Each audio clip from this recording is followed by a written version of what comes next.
So once we have recognized the problems with parallel communication systems, it's sort of the obvious answer is, would serial communication protocols solve those problems? And obviously they solve some of the problems of parallel communication systems and introduce other problems of their own.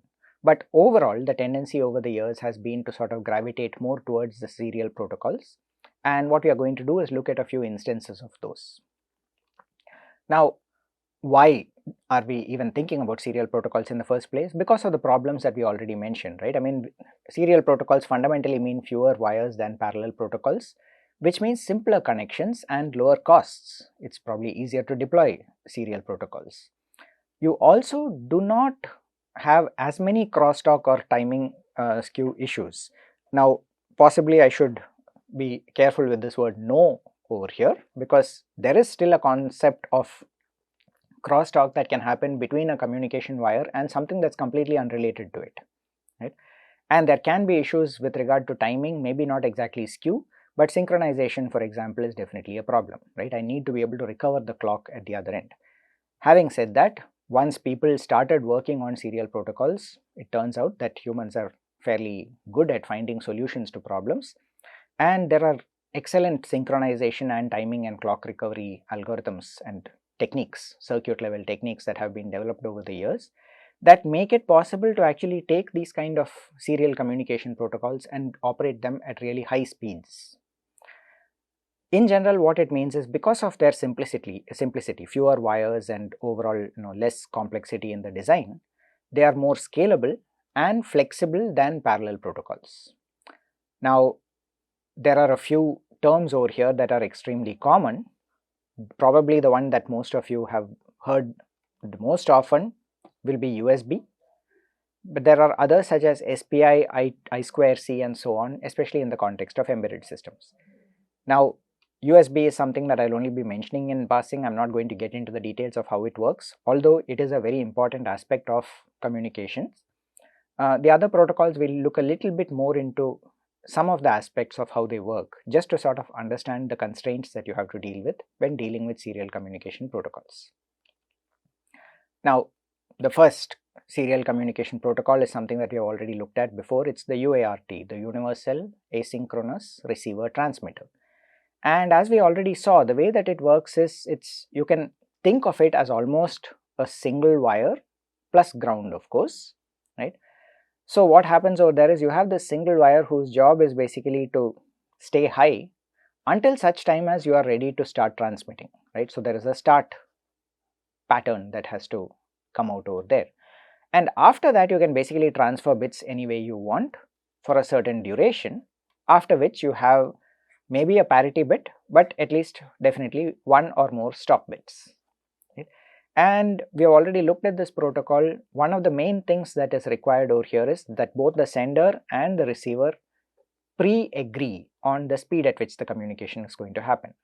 So the important point over here is, I don't have a separate clock signal, and neither do I do clock recovery.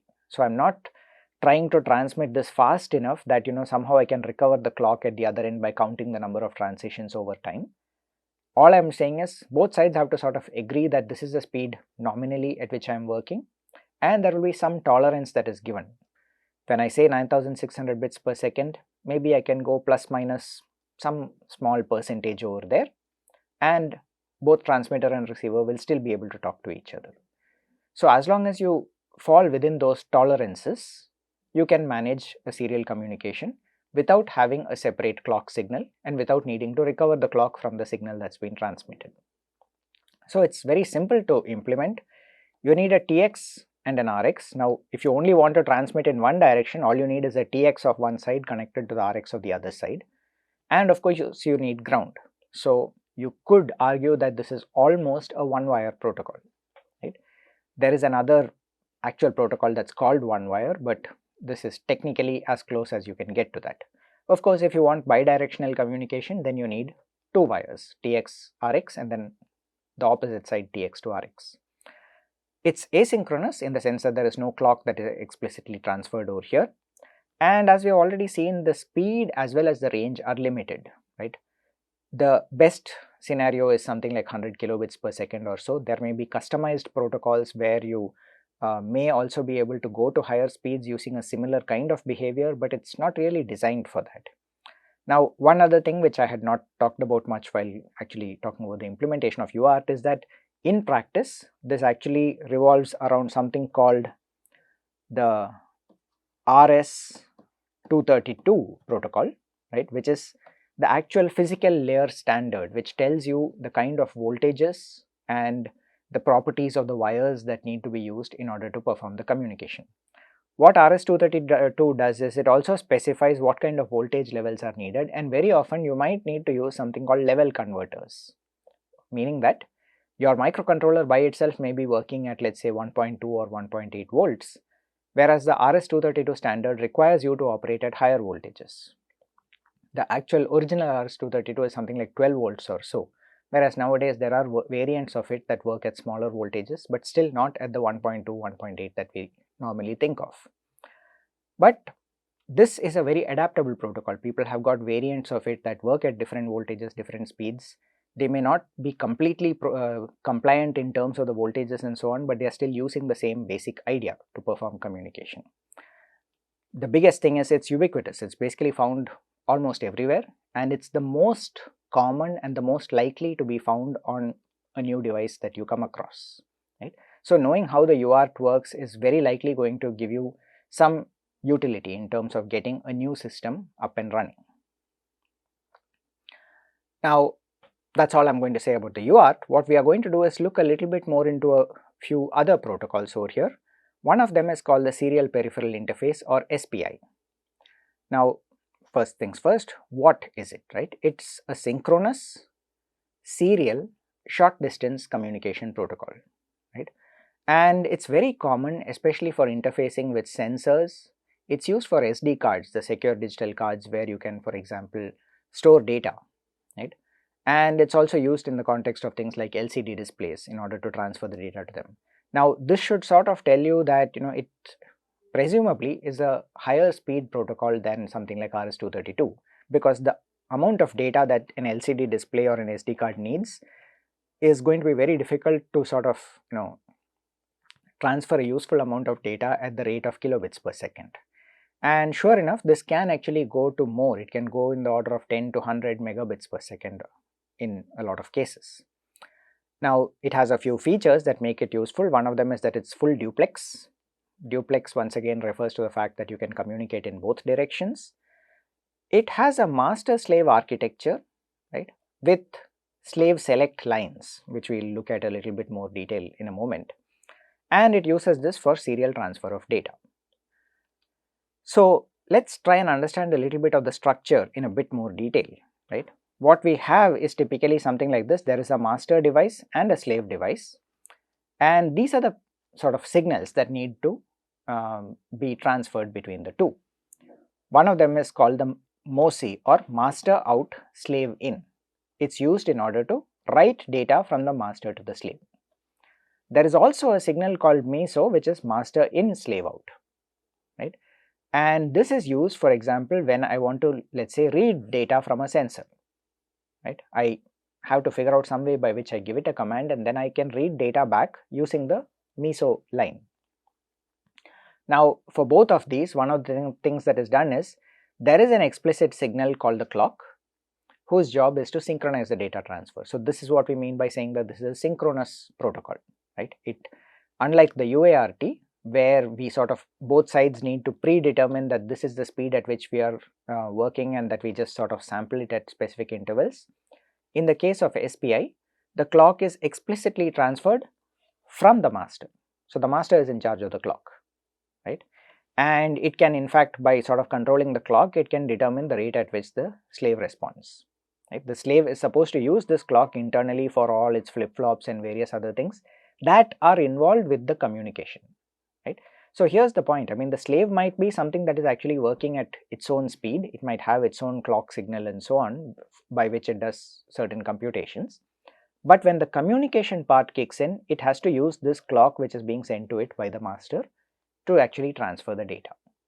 As long as that is satisfied, this clock can basically be driven up to fairly high speeds, on the order of 100 megabits per second in order to transfer data. Now, the last signal over here is the SS or CS, the slave select or the chip select, which is used in order to actually activate this slave. And this signal is what makes it possible to connect with multiple different slave peripherals from a single master. Now, as I said earlier, the whole point of the term master over here is that it initiates all communications, and that's the key sort of operational point that you need to remember over here. So, the way that it works in general is you start off with by first pulling the SS signal low, meaning that by default over here the SS signal is kept high. This, whether a signal is active high or active low, is a property of the electronics with which it is built, right? And it's to a large extent a question of convention, although there might be some electrical reasons also why you prefer active high over active low in certain cases.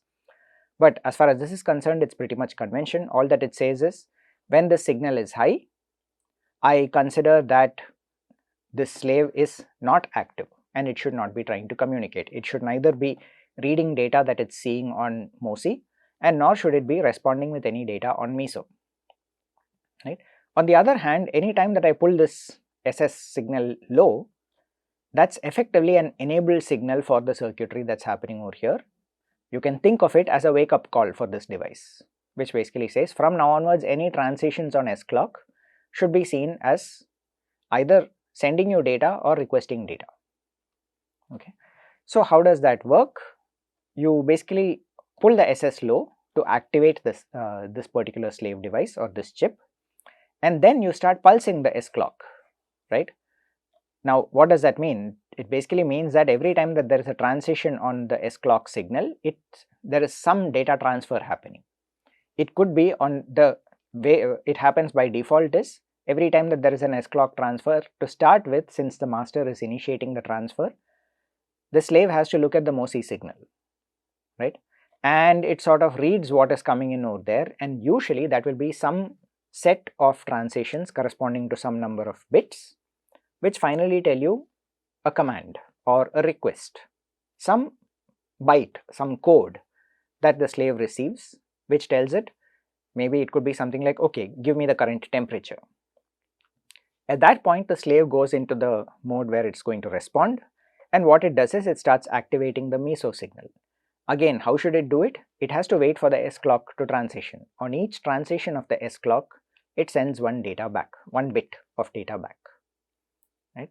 So clearly, if I want to transmit 8 bits of data, I need 8 transmissions on the, or 8 transitions on the S clock signal, right? And if I had a command of 8 bits followed by data going back of 8 bits, it means a total of 16 bits to be transferred, which means basically 16 transitions on this S clock. Now, what that also means is that the S clock signal, I could think of it two ways. One is I turn it on and start toggling only when I actually want to communicate. The other thing that I could do is I have S clock toggling anyway, but I activate the slave only when I actually want to transfer data, right? So, both of these can be used in order to determine when exactly the data is being transferred. Now, as you can imagine, 4 signals, yes, that is much more than the 2 signals that you needed for RS-232 or for the UART. But on the other hand, it is giving you a lot of flexibility. You can sort of control how you send the data, and most importantly, because of the fact that there is a clock over here, you can also go up to significantly higher speeds. Now, this same thing can also be done in order to communicate with multiple slave devices. Over here, what I am assuming is that this device on the left is a single master, and as you can see, there are a few signals coming out of this. There is an S clock signal that comes out over here and is shared to all the slave devices. There is a MOSI signal which is also sort of just commonly connected to all of them, right? And sorry, this should be MISO, that is, it's the master in, slave out. And what happens in the MISO signal over here is that I am actually taking multiple MISOs from each of the slave peripherals, and I am just connecting them to a single peripheral over here. Now, it's easy for me to draw that. What does it mean to do such a thing electrically? it means that I'm actually shorting 3 pins together, right? These are all output pins coming from all of these, and if I want to short all of them together, probably the one realistic way of doing it would be to say that these are probably working in something like an open drain connection format.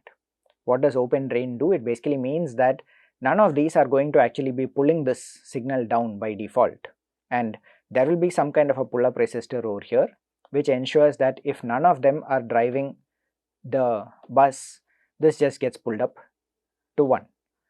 On the other hand, if one of them is actually active and only one of them is active, it can drive this wire, meaning that it can pull it down to ground or it can leave it high, and that is the voltage that will actually be sensed over here, right? That means it requires coordination between the devices. There has to be some way by which the designer ensures that only one of these devices is going to try driving the meso signal at any given point in time. Usually the simplest way to do that is you have the slave select signals which are separate for each one of them. Only one of them gets activated, right? So SPI gives you a fairly simple way of dealing with this. As long as you turn off the slave select signals for all the slaves that should not be driving your meso signal, only one of them has the capability to drive it. You do not have a problem of contention or short circuits, and this direct connection of multiple slaves to this master can be done fairly easily. So one problem with that approach, of course, is the fact that you are taking some kind of a shared wire connecting it all over the place, and you have to have slave select signals that are sent out to each and every one of the devices. Now this is probably okay if you have maybe 3 or 4 such devices. The moment you try connecting to hundreds of sensors, this can become a problem, right? Now, do you have a scenario with hundreds of sensors? You could. Even for something as simple as home automation, you might have temperature sensors in each room, maybe more than one of them. You could have light sensors, you could have humidity sensors, and the moment you start adding all of those together, you can get into the high tens, if not possibly even hundreds in a building, right? So it is possible to have scenarios with large numbers of peripheral devices, and at that point SPI starts showing signs of problems. Another way by which this could be handled is you basically have a single select signal that is sent out to all your devices, and what you do is build something called a daisy chain, right? And in the daisy chain, what we do is the MOSI signal from the master is sent out to the meso of the first slave. That in turn sends its MOSI signal out, or its MOSI signal out, right, to another slave, right, and that in turn goes back over here and so on, right. So each device basically has some kind of a way by which it can continue to send information out, right. And what happens is that the signal that is sent over here effectively gets just bypassed through into the next device, bypassed through into the next device, and so on until it comes back all the way to the master. Now what that means is that your wiring is now slightly simpler. You basically have a chain of devices, right, and this is usually called a daisy chain. But now how do we actually communicate? When the master sends out a signal over here, which of these slaves is supposed to respond to it, right? And there you need some kind of convention. You need some way by which all the devices are, each device sort of receives data but is going to consume the data only when it knows that it's meant for this. One way of doing it would be that each device sort of has the convention that the first set of information sent from the master is meant for that device. It does not send it further down the chain. But once it has finished getting a command and has got all its configuration, it then starts sending the data further down the chain. It then does not consume any of the data, it then just sort of flicks a switch and sends data which is coming here back onto the next output. Now obviously this works, it reduces the number of wires, but does introduce complexity in terms of the master and the slaves sort of having to manage when they retain data, when they forward data, and how overall the communication is done. So there are a number of advantages to SPI. The fact that there are no start and stop bits, no addressing as such that's required. As I said, high data rates, you can go to 10 to 100 megabits per second, and because of the fact that you have the MOSI and meso pins, you can actually have simultaneous send and receive potentially. Now there are obviously disadvantages. One is the fact that it's 4 wires, but more importantly, when you actually start scaling, that is when you start connecting a large number of devices, that select signal is required for each individual slave device. Right? There is no acknowledgement by which I can communicate back to the master that I received the command. I have to send back a complete, I have to go into sort of a send mode and send back information all the way to the master. There is also no simple error checking or parity check, unlike even something as simple as the UART. Right? And on top of all that, this entire protocol is sort of built around the idea that there is a single master on the bus. So SPI has its place. The biggest reason for using it would be those high data rates, and as long as you have a limited number of such peripherals that only require a few select lines between them. Now I2C is yet another serial protocol, right, and it's called the inter-integrated circuit. There are multiple different ways in which you might see it written. One would be the I2C, another one is I2C, or even just IIC, because after all it stands for inter-integrated circuit. Now this has a few properties that differentiate it from SPI. It is multi-master capable and it can have multiple slaves. It uses an explicit addressing mechanism in order to make sure that multiple slaves can be connected without requiring too many pins. It is a 2-wire protocol. It does not have as many pins as something like SPI, and does not have the scalability problem of requiring more select lines. The speeds are lower, right? The typical standard speed is 100 kilobits per second, which is of course significantly better than the UART. Right? There are some slightly higher speeds defined which can go all the way up to about 5 megabits per second or so, but not really a very high speed protocol. You are not really looking even at 100 megabits per second over here. It's significantly lower than that. So how does it work? From an electrical standpoint, you basically have two lines. There is something called SDA, the serial data, and there is SCL, which is the serial clock. And of course there is ground, right? Never forget the fact that there is always the ground signal. You are electronics engineers, right? You are looking at electronics engineering over here and not just the programming aspect. So you need to be aware of the fact that there is ground, and not just that, these signals also have pull-up resistors. Okay, so these pull-up resistors are actually part of the standard. They do need to be there, and in fact even the magnitude of the resistors is usually specified as part of the standard. What that means in turn is the default state of these signals is high, right? Both SDA and SCL, when nothing is driving them, by default they are being pulled up to VDD, right, the positive supply voltage. This can act in what's called multi-master mode, which means that any of these devices could potentially initiate a transfer. Now typically that's not, you don't look at it as any one of these devices being a master. You could have multiple masters that are connected over here, but then the slaves all have to have some way by which they can be addressed, right? So something that's a master may potentially also behave in the slave mode, but there has to be some clear way by which you can actually specify the slaves, and that we'll get to in a moment, which is the addressing. Now the interesting thing is these SDA and SCL lines also allow you to do something called flow control. Because of the fact that everything around this, all this data transfer is based on whether SDA is high, when SCL is low or high, and so on, I can actually do something like pulling the SCL signal low and just holding it for a certain amount of time to basically prevent anyone else from using the bus, and maybe buying more time for myself to perform some computation before I transfer more data.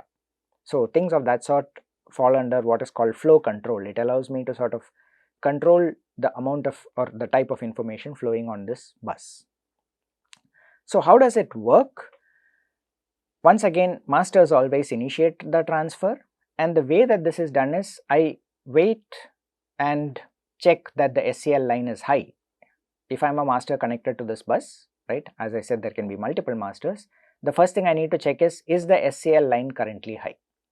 And if it is, it means nobody else is using the bus, and at that point in time what I can do is I can transition SDA low, and that basically acts as something called a start bit, right? So similar to the UART, except that I am explicitly also making use of the fact that there is this SCL out here, right. So, I first transition SDA and then I start transitioning SCL. Now, both are in my control at this point because no one else was driving the bus. So, what do? I basically pull SDA low, and after that I start the first low transition on SCL, right.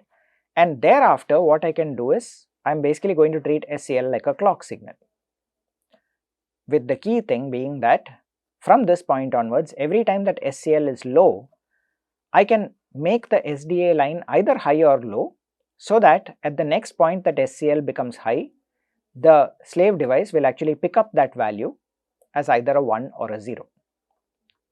As long as I make these transitions while SCL is low, at the point where SCL is low, it means I am actually transferring valid data. And what happens is, similar to UART, this also has some kind of a frame structure. I have a start signal, I have an address that is sent out. Now, this address is typically 7 bits, in some cases it can be 10 bits, right. But in the common thing where you have 7 bits for the address, it means basically that you can have less than or equal to 128 different combinations of that. And it turns out that the protocol actually allows you to have up to a total of 112 actual receivers. If you go into 10-bit mode, then you can have up to 1008 receivers on a single shared bus with just these 2 wires and the pull-up resistor and so on. But this is not very common.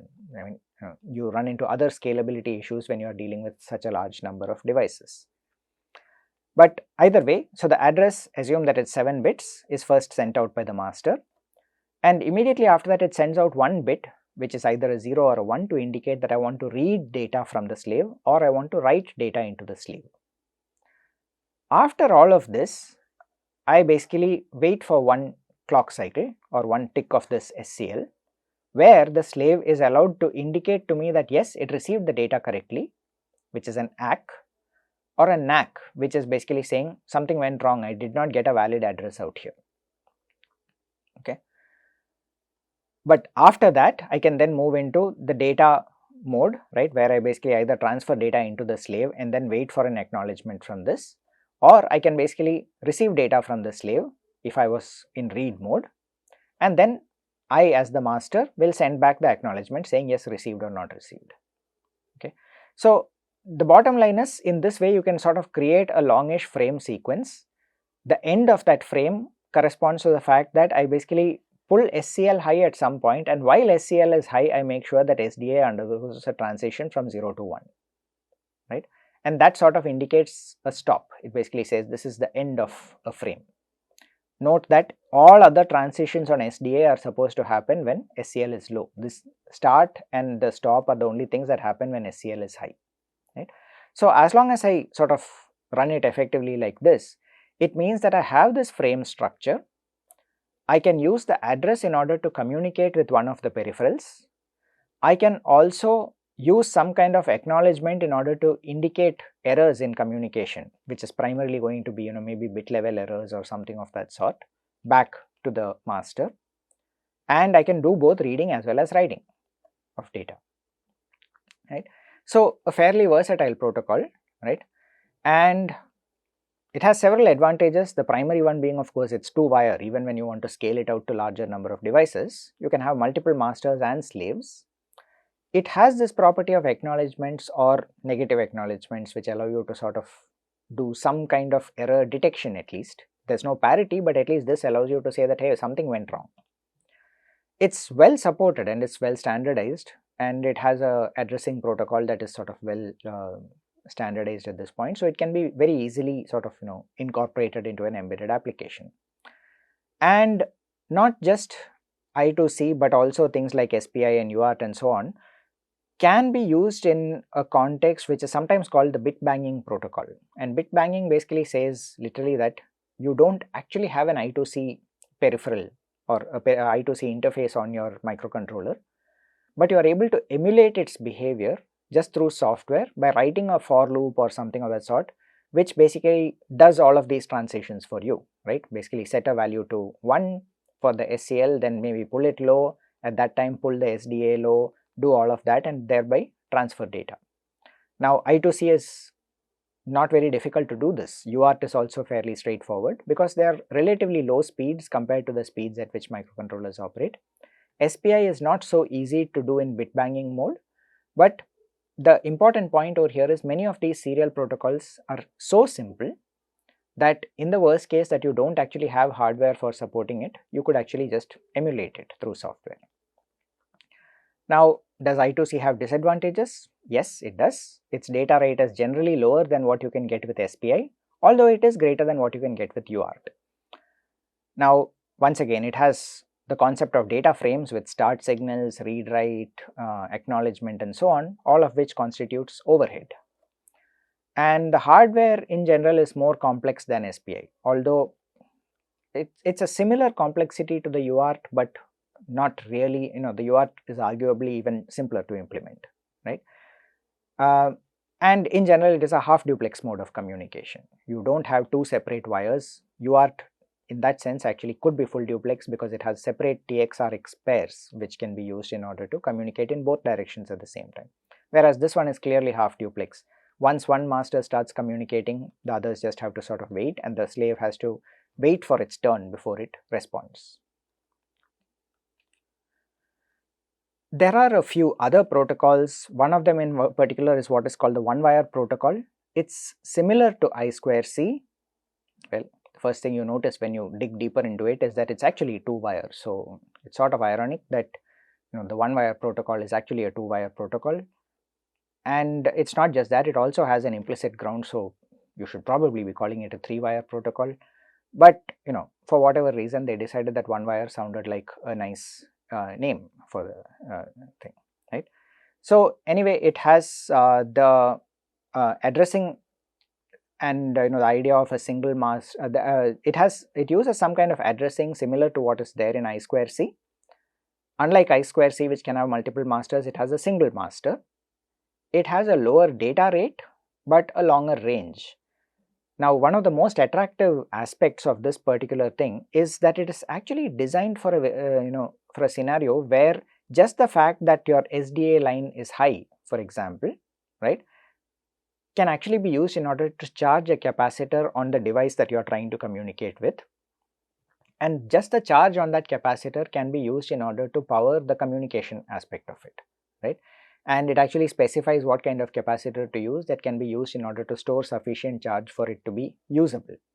Now, this is a very interesting usage scenario because there can be systems where you almost create a thing like maybe a key tag or a button or something of that sort, which does not have a battery inside it, but just by touching it, the process of touching it provides enough voltage onto it that it charges up this capacitor and allows certain communication with this device to occur, right? So it's a nice sort of use of the electrical properties that you have over there, and it basically uses power only when active by doing this. It's used primarily for very low data rates and for devices which are mostly passive and only need to be monitored once in a while. There are a few others, right? Such as the I2S, the inter-IC sound. There is I3C, which is an improved I2C, right? It's and it's an upgraded version of I2C. And there are things called inter-chip USB. All of these, as you can see over here, are meant for just communication between devices. It's not really a separate peripheral that plugs in, but these are just for communication between devices that are probably on the same board. The point being that there are several different standards. Each one has its own pros and cons. Now, which one should you use? To a large extent, what ends up happening is that people sort of gravitate towards the ones that are already known to work well, even if they have drawbacks that are well known, right? So you might find that maybe there are scenarios where something is not really the best suited for the application that you have in mind, but it's good enough, and therefore you just go with it because then the software support, the hardware support, all of that becomes a lot easier to get. Now, a word about USB, right, which is so in some sense the ultimate serial bus. It actually stands for Universal Serial Bus. It's almost certain that at some point you have used a USB device. The very least would be that you have a USB based charger for your phone, but you also use USB in order to communicate. you might have used USB based pen drives, you might be using something in order to transfer data into or out of your phone, right? You might have an external hard disk which is on USB. As you know, in such a scenario, what happens is you just basically have a common connector, and once you plug it in, it's pretty much self-configuring, right? So there is something that where the host is able to communicate with whatever it is that's being plugged into the device and perform a lot of negotiation in terms of, what kind of device is this, what kind of power does it need to be charged, or is it going to provide power, or is it in turn something which is just an independent unit which is only there for communication, what kind of speed does it want to communicate at, right? All kinds of things can be negotiated at the USB level. So it's a very sophisticated protocol, right? Includes things like hot swapping, where you can basically just plug in and pull it out at any point without damaging the electrical system, right? And with the latest connectors like the USB-C, it's even better because you don't even, unlike the older USB-A connectors where you sort of had to try once, then flip it around, you keep sort of experimenting until you get the direction right. USB-C can just be plugged in whichever way you like and it just works, right? Well, it works as long as it works. There can be things that go wrong. In particular, the more you use USB, you'll find out that there are issues related to the kind of cables that you use, the kind of resistors that are used in those cables. There are a number of sort of the fine print or the details that can trip you up when you're actually trying to build systems with that. But the very fact that it has been developed is a tremendous advancement over where things were earlier. And the speeds are fantastic. You can get up to 40 gigabits per second, which is a very high speed by any standards, right? With the latest USB 4, you can even connect like high performance graphics cards directly into this and perform all the computation on those cards and get the data back as you need. Now, the flip side, of course, is it's significantly more complex than any of the other serial protocols that we have discussed so far. And usually what ends up happening is and this is something that you pretty much cannot do bit banging for, right? You need to have custom ICs. In fact, probably a full microcontroller whose only job is negotiating the protocol and deciding on what kind of communication needs to be established. So USB is something that I just want to mention in passing. It's not something that we will be discussing, but does occur quite a lot in embedded systems and is something that you need to be able to read about and implement if required.